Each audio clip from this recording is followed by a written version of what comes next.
बेसन पीठ लावलेली सुकी सिमला मिरची करण्यासाठी 6 सिमला मिरच्या व 2 कांदे असे उभे चिरून ठेवायचे। कढईमध्ये जिरी, मोहरी, कढीपत्ता, उभा चिरलेला कांदा व 2 चिमूट हिंग घालायचे। फक्त मिनिटभर परतून घ्यायचे। त्यावर चमचाभर आले लसूण पेस्ट घालायची।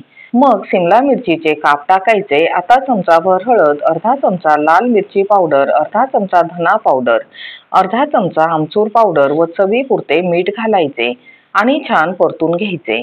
गॅस मंद करून झाकण ठेवून 4-5 मिनिटे शिजू द्यायचे। मध्ये मध्ये चेक मात्र करत राहायचे। आता परतून घेऊन त्यावर 4 चमचे बेसन पीठ घालायचे। छान एकजीव करायचे। गॅस मंदच ठेवायचा व अगदी 1 छोटा चमचा पाणी घालायचे किंवा पाण्याचा शिंतोडा मारायचा।